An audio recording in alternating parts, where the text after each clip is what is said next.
Praise God, salamat sa Panginoon. Minsan pa magandang gabi po sa bawat isa. Narito na naman po tayo para mag-aral ng kanyang salita. At hilingin po natin ang pagsama ng Diyos sa pag-aaral natin ng kanyang salita. Kaya tayo po muna ay manalangin. Salamat sa inyo, Panginoon, sa oras na ito, sa minsan pang pagkakataon na makapag-aaral po kami ng inyong salita. Dalangin po namin, O Diyos, ang pagsama nyo, ang pangunguna nyo, O sa bawat isa sa amin, O Lord God, tulungan nyo po kami na maunawaan namin ang inyong salita. Kung may nasusumpungan po kayong karumihan sa bawat isa, pakalinisin nyo po kami, O Lord. Dahil ang nais namin, maparangalan po kayo sa buhay ng bawat isa sa amin. Tulungan nyo po kami, Lord. Apart from you, wala kaming magagawa. Kaya kailangan po namin ang patuloy na pagsama ng banal na Espiritu. Espiritu ng kaunawaan, O Lord God, sa inyong salita. At kayo ang patuloy na kumilos. Lukuban nyo kami ng inyong banal na dugo. Patuloy na maparangalan po kayo sa buhay ng bawat isa sa amin. Kayo lang ang mataas. Kayo lang ang maparangalan, O Lord God. Dahil apart from you, wala kaming magagawa. Walang halaga ang buhay na ito kung wala kayo sa amin. Kaya salamat sa kaligtasan. Salamat, O Diyos, patuloy kayong sumasa bawat isa sa amin. Salamat po sa inyo sa gabing ito, sa pangalan ni Jesus. Amen. Salamat sa Panginoon, salamat sa Diyos at minsan pang mag-aaral tayo ng kanyang salita. Nandito na po tayo sa John chapter 3 verse 22. Ang pag-aaralan po natin ay hanggang verse 30 ng chapter 3 ng Juan. Nung nakaraan po ay pinag-aralan po natin yung tungkol sa pag-ibig ng ating Panginoong Jesus. Tayo bilang tumanggap sa Kanya, bilang personal natin siyang tagapagligtas, yung bahagi natin, ang bahagi ng Diyos ay patawarin tayo, samahan tayo, tulungan tayo, pero meron din tayong bahagi na patuloy tayong lumakad ayon sa nais niya. Kasi ang sabi, ang matuwid daw ay yung gumagawa, hindi yung nakakarinig. Kahit napakarami na nating narinig, pero hindi naman natin ginagawa. Lagi tayong nabebless. Pag nakakarinig tayo ng salita ng Diyos, hindi naman natin ginagawa, ay ito ay wala ring halaga. Kaya ang nais ng Diyos, wag lang tayong makinig, kundi gawin natin. Kasi yun ang nararapat. Kaya salamat sa Panginoon. Yung tagpong pag-aaralan po natin, ito yung kung saan nagkaroon ng problema yung mga tagasunod ni Juan Bautista. Dito po, mag-start po tayong magbasa dito sa John chapter 3 verse 22. Si Jesus at si Juan. Pagkatapos nito, pumunta si Jesus at ang mga tagasunod niya sa Judea. Nanatili sila roon at nagbautismo ng mga tao. Nagbautismo rin si Juan sa Enon, malapit sa Salim. Dahil maraming tubig doon, pumupunta sa kanya ang mga tao upang magpabautismo. Hindi pa nakakulong noon si Juan. Kasi sa huling bahagi po ng buhay ni Juan Bautista ay ikinulong siya bago po siya pinugutan ng ulo. Kaya dito po tayo, si Jesus, ang ating Panginoong Jesus, kasama ng kanyang mga tagasunod o alagad, sila ay pumunta sa Judea. Ang Judea po ay tinatawag na Land of the Jew. Unang binanggit ang salitang ito sa Book of Ezra, chapter 5, verse 8. Nung sila po ay umuwi galing sa pagkabihag mula sa Babylonia. Ang sabi, since the most of the exile belong, yung mga umuwi daw ay halos karamihan galing sa lipi o tribe ng Judah, kaya yung lugar ay tinawag nilang Land of Judea. Kaya Judah or Judea, iisa lang po yun. Dahil karamihan doon sa umuwi mula sa pagkabihag, doon sa lumang tipan, galing doon sa Babylonia ay taga Judah, tribe of Judah. Kaya yung lugar na kanilang pinagstayan, yung lugar na kanilang pinuntahan ay tinawag na Land of Judea. Binanggit din ito sa Micah chapter 5 verse 2. Ganon din sa Mateo 2:6. Ang sabi, when you, O Bethlehem, in the land of Judah. Sa ibang translation, Judea, also called Judah. Kaya yun po yun. Yung Judea at Judah ay isa dahil sa, inuulit ko, mula sa kanilang pagkakabihag, marami ang halos karamihan mula sa tribe of Judah. Kaya yung lugar na kanilang pinag-stayan, tinawag na Judea. Yan po yun. At yung dito ay yung Jerusalem. Kumuha po tayo ng konting background sa Jerusalem. Ang sabi po dito sa nagather ko, the most important site on the earth ay Jerusalem. Maliwanag po yun. Sabi nung Isang nag-comment, the most important site on the earth, sa mundo, sa daigdig na ito ay ang Jerusalem. Maliwanag po, ang Jerusalem ang isa sa pinaka-importanting lugar sa earth. It was the royal city. Bakit po tinawag na royal city? Marami po, lalo na sa line of David.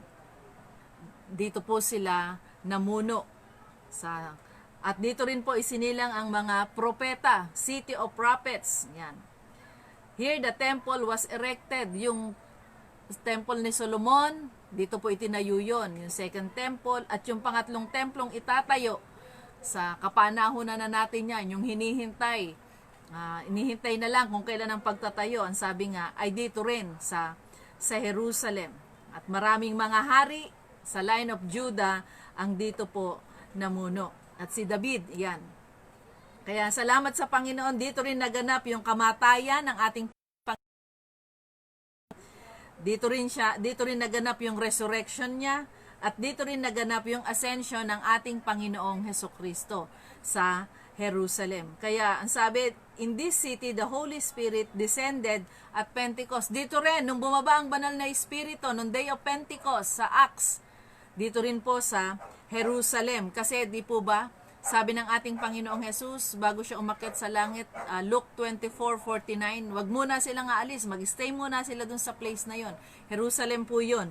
Kaya nung ang ating Panginoong Jesus ay umakyat na sa langit, nag-gather sila dun sa isang place, hinintay nila yung pagdating ng banal na Espiritu. Kaya dito rin sa Jerusalem naganap yon, yung Day of Pentecost. Kaya maraming importanteng events sa banal na kasulatan dito po naganap sa Jerusalem. Kaya sinabi, the most important site on the earth ay Jerusalem, hindi po ang Roma.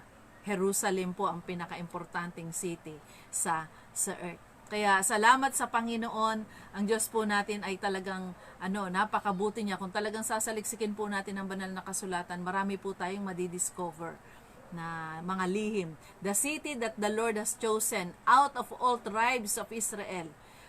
Matatagpuan po natin yan sa 1 Kings chapter 14 verse 21.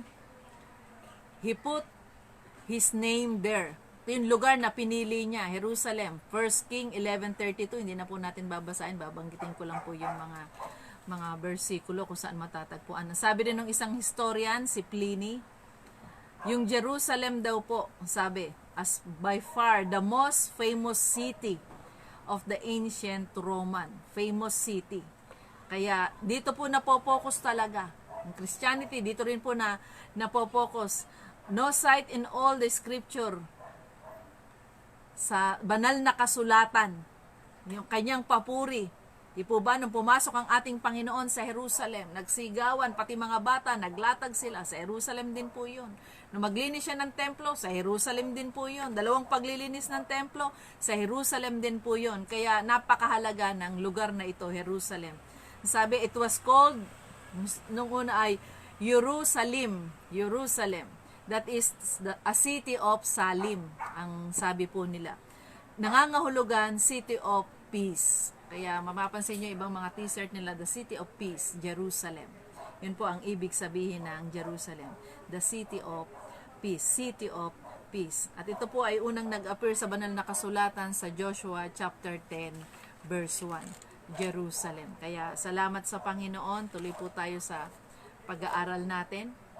At dito naman po sa pinag-aaralan natin, ito yung nagkaroon ng konting question yung mga alagad ni Juan. Kasi si Juan po ay nagbabautismo siya dun sa Enon. Yung Enon po ay malapit sa Salim. At dun sa malapit na bahaging yun, nandun naman yung grupo ng ating Panginoong Jesus. Kaya nagkaroon dito ng question.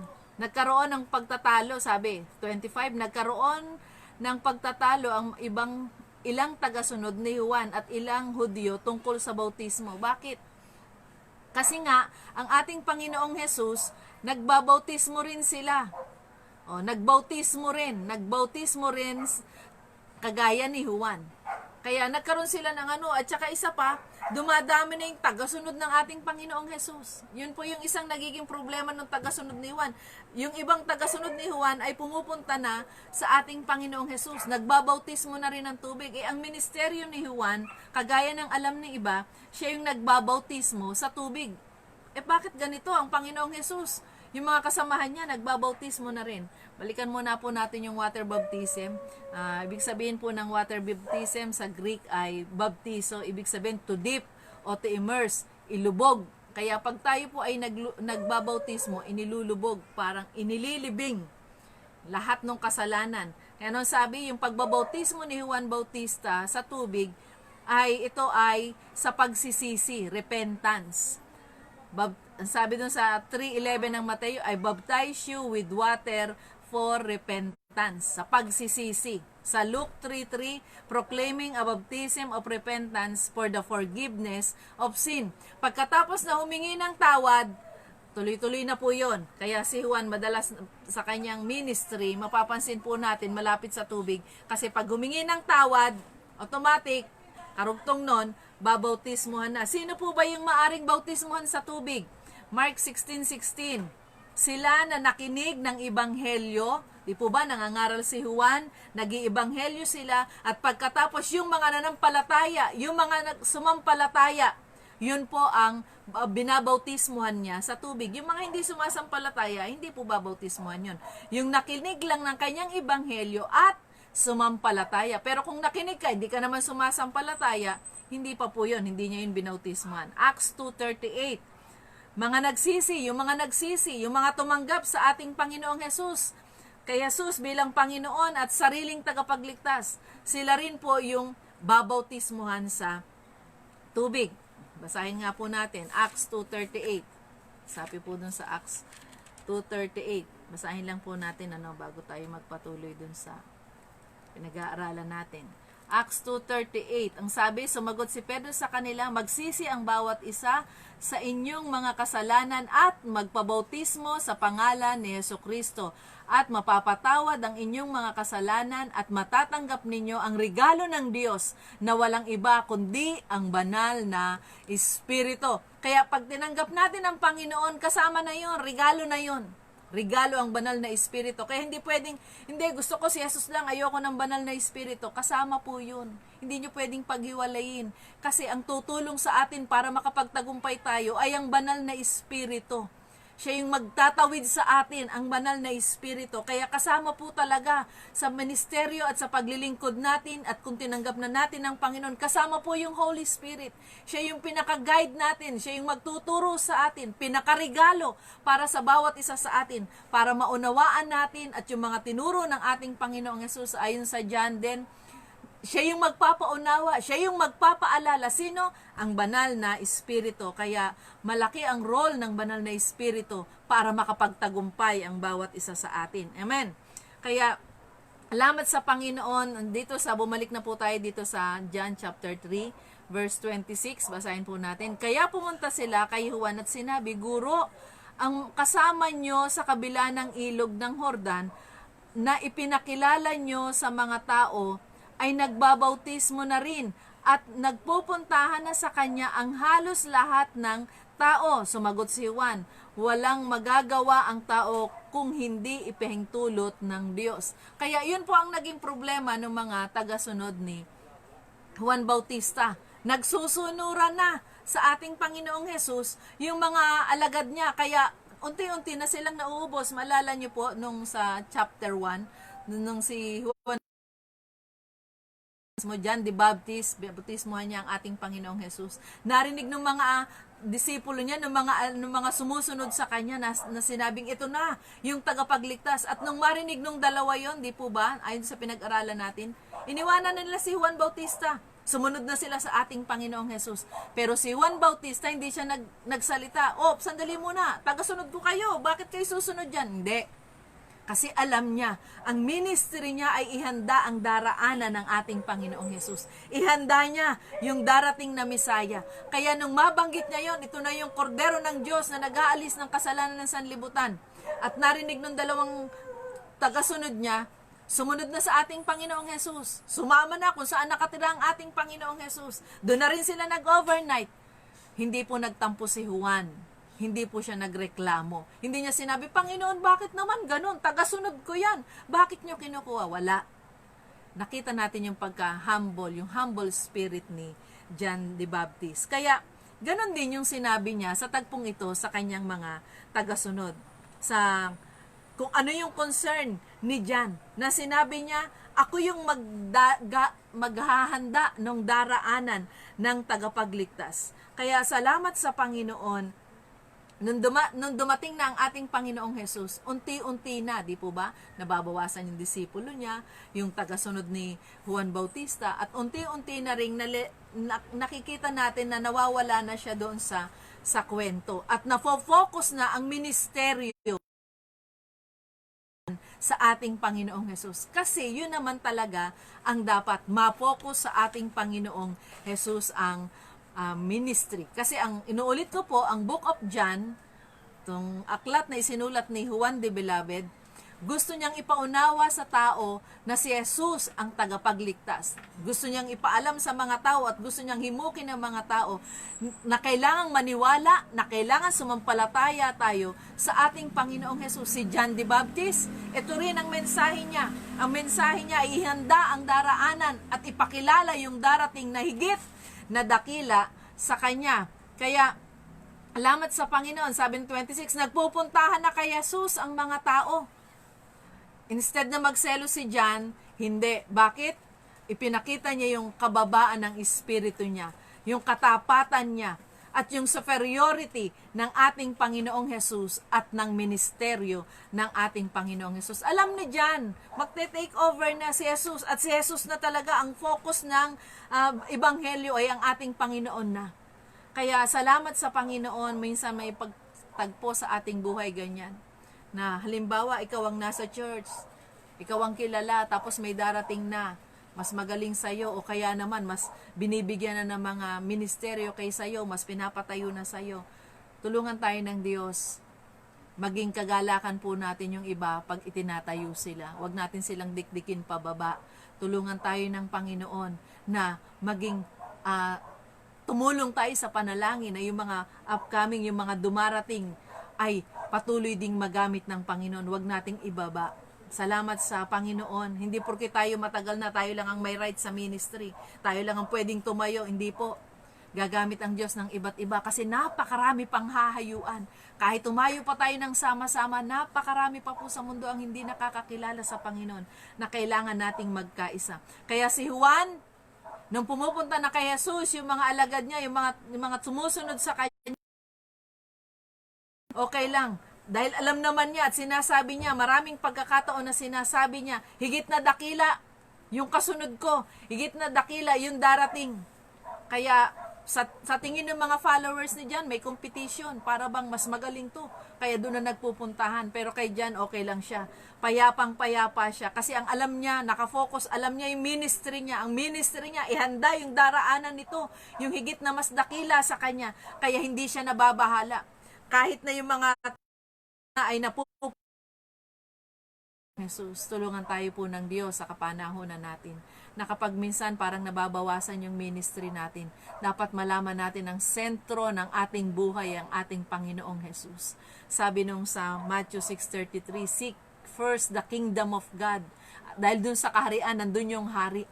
At ang ministeryo natin ay paglingkuran yung ang ating Panginoong Jesus. Yung tinanggap natin bilang Panginoon at sarili nating tagapagligtas. Ang unang ministeryo natin ay bigyang kaluguran ang haring to.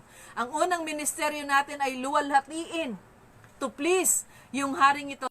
Ang iniluklok natin sa trono ng ating puso, ang ating Panginoong Jesus. Kaya salamat sa Panginoon, kagaya ni John. Basahin natin yung verse 28, kagaya ni John. Anong sabi niya? Nung kino-question na siya ng mga tagasunod niya na nagpupuntahan na kay Jesus, nagbabautismo rin po. Diba dapat kayong magbautismo? Pero nagbabautismo na rin po yun. Ano ang sagot ni John? Kayo na rin ang makapagpapatunay sa sinabi kong hindi ako ang Kristo. Sinabi po yun ni Juan. Ang sinabi niya, ako yung maghahanda ng daraanan na higit na mas dakila na darating kasunod ko. Kaya ang sabi niya, 28, ulitin po natin, kayo na rin ang makapagpapatunay na sinabi kong hindi ako ang Kristo. Isa lang akong sugo na nauna sa kanya upang ipahayag ang pagdating niya. Kaya nung sabi niya sa mga tagasunod niya, kayo na rin ang makapagsasabi niya. So, ang hinihintay ng mga tao nung pagkakataong yun, yung Kristong darating. Bakit? Ito yung magliligtas sa kaapihan nila. Ito yung tutulong para maiangat yung antas ng kanilang buhay. Bakit? Marami na silang kapigati ang dinaanan. Kailangan nila ng tagapagligtas. Kaya nga Jesus ang itatawag Ililigtas niya ang kanyang bayan. Ililigtas niya ang kanyang bayan. Kasama na po tayo ron na iniligtas ng ating Panginoong Jesus. Ang sabi, sila, yung mga tauhan niya, makapagpapatunay na matatapos na po ang oras natin. Napakabilis po, parang nag-uumpisa pa lang tayo, patapos na tayo. Kaya, wag po nating kalimutan, ang sabi ni Juan, ang ministry niya, ang mission niya, ay ituro ang tao sa ating Panginoong Jesus. Kaya lagi niyang sinasabi, may darating pa higit na dakila kaysa sa akin. Hindi ako ang Kristo. Parating pa lang yung Kristo. Inahanda ko yung daraanan niya. Kaya habang wala pa ang ating Panginoong Jesus, nag-iibanghelyo siya. Ginagawa niya yung pinakamabuti niyang pag-iibanghelyo ng pagsisisi. At pagkatapos, binabautismuhan niya sa tubig. Alam naman natin, sinabi ko sa inyo, walang taong isinilang na mas dakila pa kay Juan. Ibig sabihin, sinasabi ng banal na kasulatan, dakila si Juan. Sinasabi ko sa inyo, walang taong isinilang na mas dakila pa kay Juan. Si Juan Bautista po itong tinutukoy na to. Ngunit, ang sabi rin, mas dakila pa sa kanya ang pinakahamak sa mga taong kabilang sa kaharian ng Diyos. Mga kapatid, kahit hindi ka nakikilala, kapag naluluwalhati ang Diyos sa buhay mo, handa kang masaktan para kay Kristo, dakila ka sa kaharian ng Diyos. Kahit hindi napapansin yung ginagawa mo o yung ministry mo, pag napapansin ka, napagsasabihan ka ng hindi maganda, para bang hindi na lahat maganda yung ginagawa mo, pero nagpapatuloy ka rin sa paglilingkod, dakila ka sa kaharian ng Diyos. Ano ang sabi? Ang pinakahamak sa mga taong kabilang sa kaharian ng Diyos, yun ang dakila. Ngunit mas dakila pa sa kanya ang pinakahamak. Kung dakila si Juan Bautista, na nagbautismo sa ating Panginoong Hesus, na naghanda ng daraanan ng Panginoong Hesus, pero ikaw at ako ay nagpapatuloy sa kanya, na kahit minsan hindi tayo napapansin, alis tayo sa ministry, nasasaktan tayo, ginawa na natin yung pinakamabuti, napipintasan pa rin tayo, tuloy lang. Na pinakahamak na hindi napapansin, mapapabilang ka na dakila sa kaharian ng Diyos. Kaya salamat sa Panginoon. It's not about our ministry. Hindi po yung galingan dito, paramihan ang kasama. Yung pagtatapat po natin sa Panginoon ang mahalaga sa Kanya. Na kahit nahihirapan ka na kahit para bang pinagtutulungan ka na, tuloy-tuloy ka pa rin, na parang nawawala na yung mga miyembro, yung mga tagasunod mo, tuloy-tuloy ka pa rin para sa Panginoon. At ang nakakatuwa po kasi kay Juan, itinuturo niya lagi ang ating Panginoong Jesus. Susunod kayo sa Kanya. Yung ministry niya, mas dakila. Yun ang pinopoint ng Kanyang paglilingkod. Yung ating Panginoong Jesus, yung kasunod ko. Tulungan tayo ng Panginoon para sa bawat isa sa atin. Ano ang sinabi? Inulit ko yung sinabi ng dakila. Isinilang na mas dakila. Walang taong isinilang na mas dakila pa kay Juan. Pero higit siyempre, ang ating Panginoong Jesus. Although John was the first genuine prophet talaga siya, sinabi na siya sa lumang tipan. Pero higit na dakila pa rin sino? Si Jesus na tagapagligtas. Sabi nga ni Juan, higit na dakila. Higit na dakila. Ang sabi dun sa John chapter 1 verse 30. Paulit-ulit po yan na pinag-aralan natin ng mga nakaraan. At si Juan, ang tinuturo niya, ang ating Panginoong Jesus. At ayaw niyang ikinukumpara siya sa ating Panginoong Jesus. Bakit? Kasi alam niya na higit na dakila ang ating Panginoon. Kaya sinabi niya dun sa kanyang mga tagasunod, kayo na rin ang nagsasabi, kayo na rin ang nakapagpapatunay na sinabi kong higit, hindi ako ang Kristo. Yun ang lagi niyang sinasabi. Kaya hindi siya nababahala, hindi siya naaapektuhan kahit yung mga tao, mga tagasunod niya sa ating Panginoong Hesus na nagpupunta. Bakit? Alam niyang hindi mapapahamak. Alam niya, tagapagligtas, nasa tama silang pinupuntahan. Yung mga tagasunod niya, tama. Kung sino yung tinuturo niya, doon na nagpupunta. Kaya hindi siya naapektuhan dahil alam niya mas dakila ang ating Panginoong Hesus. Merong sinabi rin po sa banal na kasulatan sa Philippians chapter 2 verse 3. Maging humble daw tayo, magpakababa raw po tayo. At isipin natin na mas magaling ang iba kaysa sa atin. Para wag tayong makapag-isip ng hindi maganda. Para wag tayong makapagmalaki. Isipin daw po natin na masigit na dakila ang iba kaysa iba. Basahin nga po natin. Huwag kayong gumawa ng anumang bagay dahil sa makasariling hangarin o sa magpaghangad na maitaas ang sarili. Sa halip, magpakumbaba kayo sa isa't isa at ituring na mas mabuti ang iba kaysa sa inyo. Para hindi po tayo makapag-isip ng pagmamalaki, isipin natin, mas dakila sila. Kagaya ni Juan Bautista, mas dakila yung darating kaysa sa kanya, ang ating Panginoong Hesus. Ganon din po para sa bawat isa sa atin. Ganon, isipin din po natin para hindi tayo makapagmalaki dun sa mga kapatid natin. Isipin natin, ako'y ginagamit lang at biniyayaan ng Diyos, pinagkatiwalaan na makapag-ibanghelyo, magamit sa ministeryong ito, maging bahagi ng malawakang paglilingkod, magamit sa kapurihan ng ating Panginoong Hesus para hindi po tayo makapagmalaki. Ang sabi rin, kung ano yung inumpisahan ni John, ang Panginoong Hesus ang magtatapos. Yung ministeryo ni John, ang Panginoong Hesus na ang magtutuloy. Kaya mapapansin po natin, habang lumalakad po tayo ng kapitulo, mapapansin po natin mawawala na sa kwento si John. Panginoon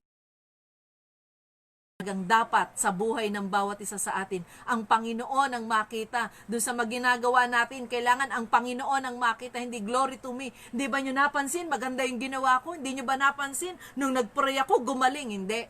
Dapat ang Panginoon ang mapansin, ang kapurihan ay sa ating Panginoon. Ang trabaho ni John, ihanda yung daraanan ng Panginoon at tinupad ito ng ating Panginoon. Nagpabautismo rin ang ating Panginoon kay Juan. Kaya, hindi dapat, ayaw ni Juan na ikino-compare siya sa ating Panginoong Hesus. Ganon din po para sa bawat isa. Huwag nating ikumpara yung sarili natin doon sa kapatiran. Huwag nating sabihin, mas magaling pa ako dyan, dapat ako na lang. Huwag po. Biniyayaan lang tayo ng Diyos. Kinahabagan lang tayo ng Panginoon. At binigyan lang tayo ng pagkakataon na magamit sa kanyang gawain. Kaya si Juan ayaw niyang ikinukumpara at sinabi niya, kayo na rin na makapagpapatunay na hindi ako ang tagapagligtas, hindi ako ang Kristo, yung darating. At itinuturo niya ang mga tao ating Panginoong Hesus. 13:29 ang sabi, kagaya ng isang kasal, ang babaeng ikakasal ay para sa lalaking ikakasal. Bakit po ba napunta ang kasal? May kinalaman po ito. Kasal at ang abay ay naghihintay, ang abay na naghihintay ay natutuwa sa pagdating ng lalaking ikakasal. Ganon din sa akin, sabi ni Juan. Tuwang-tuwa ako ngayong lumalapit na ang mga tao kay Jesus. Kagaya ng kasal, di po ba? Excited ang lahat, makikita yung ikakasal. Ang focus ng tao, no, kaya itsura ng damit, mahabang panahon ng preparasyon. At pag dumating na yung oras ng kasal, narito na yung mga abay, mga ninong, mga ninang, magaganda ang damit, magagara ang damit, at nakafocus tayong lahat kung sino yung magmamarch at umahanga tayo. Pero pag dumating na sa pintuan yung ikakasal, yung bride, nakalimutan mo na yung ganda ng damit ng ninang. Ang attention mo nandito na sa bride. Kaya nga, di ba, pinatatayo lahat pagpapasok na yung bride. Nawawala na dun sa abay, dun sa mga damit ng abay. Nakafocus na tayong lahat dun sa papasok na ikakasal. At ganun din si Juan, at tayo'y natutuwa na pagmasdan natin habang naglalakad yung ikakasal. Ganun din si Juan, ang sabi niya, alam niyo ba, ganun din ako. Tuwang-tuwa ako na ngayon lumalapit na ang mga tao kay Jesus. Ganun para sa bawat isa sa atin. Kapag nakikita nating may lumalapit sa Panginoon, huwag nating discriminate. Tulungan natin, no ba naman yan? Puro na lang mahirap ang pumapasok sa simbahan natin. Huwag! Tulungan natin. Kapag merong mga nangangailangan, tulungan tayo ng Diyos. Kaya salamat sa Panginoon, maraming ministry po ngayon sa FB o live, di po ba, sa pamamagitan ng panalangin. Kaya kung kayo may mga panalangin, marami pong ministry dyan ang nananalangin. Tulungan tayo, magkaisa tayong manalangin at lumapit sa ating Panginoong Hesus. At magalak tayo kapag yung kapatiran ginagamit.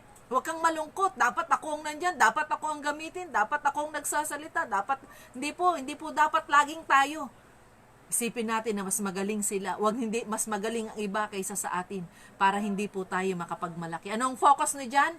Ang saya niya na kahit nauubos na yung tagasunod niya, sumusunod na sa ating Panginoong Hesus. Sabi niya, yan ang tama. At yan ang kagalakan ng kanyang puso na lumapit nga ang mga tao sa ating Panginoong Hesus. Kaya salamat po sa Panginoon. Kagaya ni Juan, yun ang nais ng puso niya. Diretso po natin sa verse 30. Kailangang lalo pa siyang makilala at ako na may makalimutan na. Kaya niyo po ba yung gawin? Ang dami nang ginawa niyong ministeryo, tapos sasabihin niyo, okay lang, makapagpatuloy lang si sister kahit hindi na mapansin yung talent ko. Okay lang, magamit lang siya sa paglilingkod kahit hindi na ako mapansin. Kahit siya na lang, kahit siya na ang mag-song leader. Salamat sa Diyos. Di po ba ang sabi ni Juan, kailangang lalo pa siyang makilala at anak ako na may makalimutan na. Yan ang kailangan ng bawat isa sa atin. Magtulungan po tayo. Sabi dun sa English, He must increase, but I must decrease. Kailangan si Jesus ang makita sa bawat isa sa atin. Maparangalan ng Diyos sa bawat ginagawa natin. Ang makita pag ikaw ay tumatayo, si Jesus napapaluguran sa pamamagitan mo. Si Jesus ang napaparangalan sa pamamagitan ng bawat isa sa atin. Walang kwenta ang ministeryo pag ikaw ang napaparangalan, kapag ako ang napaparangalan. Kailangan si Jesus ang mapaparangalan pag nakikita tayo ng tao. Kailangan maramdaman nilang presensya ng Diyos, ang banal na Espiritu. Kaya talagang kailangan natin ng Holy Spirit Kasi para makita si Jesus sa atin, ang Holy Spirit ang tutulong. Kaya sa paglilingkod natin ito, napakahalaga ng role ng banal na Espiritu para hindi tayo magkamali o sakali siya yung tumutulong. O sasabihin niya, anak, sandali muna, ikaw na ang napaparangalan, hindi na si Jesus. Kaya tulungan tayo ng Panginoon. Anong sabi ni Juan? Makilala pa siya. Kapatid, makilala pa si Jesus sa buhay ng bawat isa sa atin. Maparangalan pa ang Diyos sa ministeryo mo. Maparangalan pa ang Diyos sa bawat ginagawa natin. At anong sabi ni Juan? Makalimutan na ako. Kagalakan niya ang makalimutan siya. Maparangalan lang si Jesus. Tulungan tayo ng Panginoon na pag minsan hindi napabati yung ginagawa natin, huwag tayong magtampo. Ang mahalaga, naparangalan ng Diyos sa buhay natin.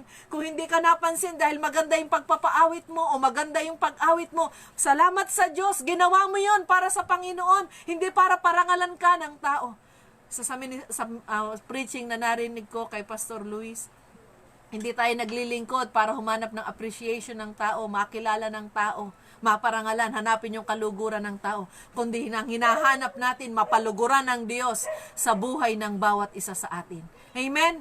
Kaya kung hindi tayo napansin, nakalimutan ka, sandali ako ang naghirap, ako ang nagpakapagod sa anniversary ito, hindi man lang ako napasalamatan, pagod na pagod ako. Sila nagkakatuwan, ako pagod na pagod. Kapatid, kung ginawa mo yan para sa Panginoon, hindi ka nakalimutan ng Panginoon, napapansin ka ng Diyos, kahit walang nag-appreciate ng kapaguran mo. Salamat sa Panginoon. Dami pong interruption. Salamat sa Diyos. Huwag po natin kakalimutan. Nuulit ko po, kung kayo ay may ginawa para sa Panginoon o may ginawa tayo para sa Diyos at hindi napansin, huwag tayong magtampo. Bakit? Nakikita ng Diyos bawat ginagawa, yung bawat sakripisyo, yung bawat paghihirap, yung mga tinitiis mo para sa Panginoon. Wala mang pumunan yan, wala mang mapansin yan. Instead na papurihan ka, instead na batiin ka, lalo ka pang idinadaon. Tuloy lang kapatid, nakikita ka ng Diyos. Ang sabi ni Juan Bautista, makalimutan na ako, maparangalan lang ang Diyos. Kahit hindi na ako mapansin lang si Jesus. Kapatid, kahit mapansin tayo, pag hindi napansin si Jesus, Jesus sa buhay natin, walang halaga yan. Kahit hindi nila mapansin lahat ng sakripisyo mo, lahat ng ginagawa mo, lahat ng tulong mo, lahat ng paghihirap mo, pero napaparalangalan ng Diyos, mapapansin at napapansin ka ng Panginoon kasi yan ang nais ng Diyos. Maparangalan siya sa buhay ng bawat isa sa atin. At yan din ang nais ni Juan Bautista. Kailangang lalo pa siyang makilala sino ang ating Panginoong Jesus. Kahit mapunta na sa kanya lahat ng tagasunod, mapansin lang ang Panginoong Jesus. Makilala lang ang Panginoong Jesus. At ang sabi niya, kahit makalimutan ako, kahit hindi na mapansin yung ginagawa natin, maparangalan lang ang Panginoon. Kapatid, kahit hindi ka mapansin, maparangalan lang ang Diyos sa buhay mo. Maparangalan lang ang Diyos sa mga ministeryo mo. Sapat na yon. Bakit? Nakarecord na sa Salamat sa Panginoon. Mabuti po ang Diyos. Alam ng Diyos ang bawat pangyayari. Alam ng Diyos bawat sakripisyo mo. Alam ng Diyos lahat ng ginagawa mo. Kahit nakikita nila at hindi na-appreciate ito, alam ng Diyos ang pinakamabuting gagawin niya. One day, pagdating doon sa langit na bayan, magagalak ang iyong puso. Makikita mo yung ginawa mong pagpapagal, hindi nawala ng kabuluhan. Kaya nung sabi niya, tatapos po tayo rito, nung sabi ng 30, verse 30, He must increase. Matanyag pa ang Panginoong Yesus sa buhay mo. Maparangalan pa siya sa buhay mo.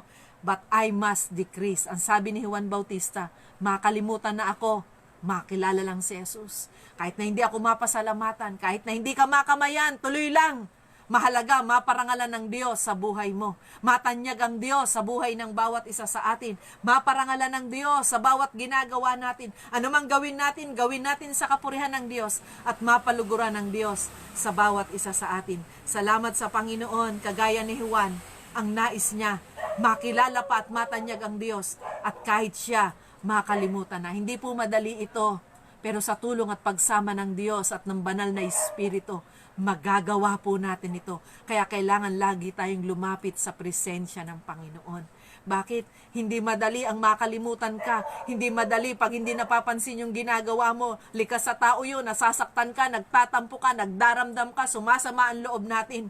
Pero pabuhay na buhay ang Espiritu ng Diyos, makakapagpatuloy ka kahit hindi ka pinapansin, kahit hindi na parang nababaliwala yung ginagawa natin, hindi nila na-appreciate, nalalaman mo sa puso mo, nalulugod yung pinaglilingkuran mo. Kaya salamat sa Panginoon. Isang halimbawa si Juan Bautista, kahit malimutan siya, hindi na mapansin yung ginagawa niya, maparangalan lang ang Diyos sa buhay niya. Mapokus lang ang mga tao sa ating Panginoong Jesus. Ganon din po para sa bawat isa sa ating kapatid.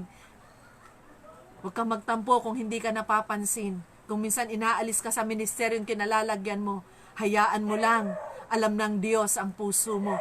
Manatili kang tapat sa Panginoon. Ang sabi ni Juan Bautista, kahit makalimutan na ako, maparangalan lang ang Diyos. Kahit na makalimutan na tayo, maparangalan lang ang Diyos. Kahit hindi ka mapansin, maparangalan lang ang Diyos. Di bali na, merong Diyos naman na nakakakita ng bawat ginagawa ng bawat isa sa atin. Kaya lagi tayong lumapit sa presensya ng Diyos para makapagpatuloy tayo anuman ang pinagdadaanan natin. Nandiyan ang banal na Espiritu na tutulong sa bawat isa sa atin na kahit malimutan tayo, maparangalan lang ang Diyos sa buhay ng bawat isa. Tayo po'y manalangin. Salamat sa inyo, Panginoon, sa oras na ito. Tulungan niyo po kami, Panginoon. Hindi madali, Panginoon, nasasaktan at masasaktan ang bawat isa o sino man nagbibigay ng sakripisyo para sa inyo. Pero kapag ang Espiritu niya ay buhay na buhay sa bawat isa sa amin at ang focus ng paglilingkod namin ay kayo yung sentro ng aming kagalakan, parangalan sa aming buhay, kayo ang maluwalhati sa aming buhay at sa pagsama ng banal na Espiritu, makakapagpatuloy kami at ang kagalakan namin, mapaluguran kayo at magamit din ng iba para sa kaluwalhatian ng inyong banal na pangalan. Salamat sa inyo, Panginoon, sa oras na ito. Tulungan niyo po kami na kahit na minsan na hindi na kami napapansin, instead na kami, iba na ang nagagamit sa part namin, O Lord God, tulungan niyo ang inyong mga anak, O Diyos, na kayo'y hindi nakakalimot, na kayo'y nakakakita ng bawat panalangin, bawat pagpatakluha, bawat sakripisyo, bawat ginagawa, kagaya ng sinabi niyo sa inyong salita. Anumang ginagawa namin sa inyo ay hindi nawawala ng kabuluhan. Kapatid, mahal ka ng Panginoon. Kaya salamat sa inyo, Panginoon. Taas din po namin yung mga kahilingan dito, O Diyos. Taas namin si Pastor Rico, Panginoon. We release healing sa kanya, Panginoon, na matunaw yung bato sa dinaraanan ng kanyang healing sa pangalan ni Jesus. Saan man siya naroroon, O Diyos, bigyan niyo siya ng kaginhawahan at ang kagalingan ay patuloy na dumaloy sa kanya. Ganon din sa kapatid ni si Pastora Evelyn, O Lord God.